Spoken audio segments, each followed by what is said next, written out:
il préfère parler d'un accident, de chute pendant une crise, une bouffée délirante aiguë.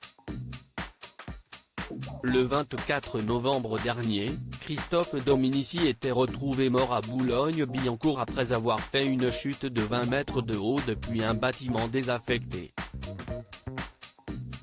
Une disparition classée en suicide, tandis que le rugbyman était depuis plusieurs mois en proie à une lourde dépression.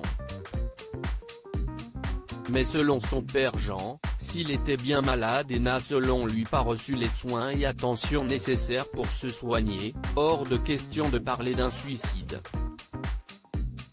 Je pense qu'il a vu un parapet, il a dû se mettre là, se pencher et tomber, explique ainsi Jean Dominici, invité jeudi 25 février sur le plateau de Touche pas à mon poste, expliquant que si son fils avait voulu se suicider il n'aurait pas pu.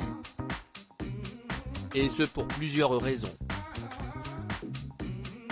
Déjà il aimait trop sa famille, et il aimait trop ses filles, il aurait laissé un mot, il aurait peut-être laissé des signes, je ne sais pas, explique-t-il, privilégiant la thèse de la chute accidentelle, lui qui a appris la mort de son fils de façon étrange.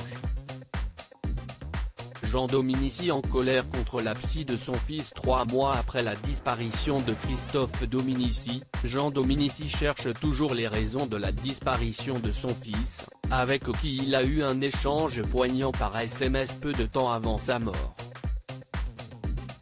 Au courant de la dépression du rugbyman, son père blâme aujourd'hui les psychologues qui suivaient son fils, et regrette lui-même de ne pas avoir pu aider son fils avant sa mort.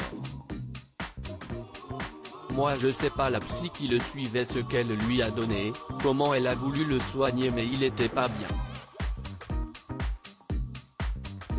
Moi je pense que sa psy aurait dû le suivre, le faire rentrer dans une clinique et si ça n'allait pas, a-t-il déclaré avant d'ajouter qu'à son sens les séances de psy ne peuvent pas se dérouler par visioconférence, si est une maladie je pense qu'il faut voir les gens, il faut parler avec eux a-t-il martelé.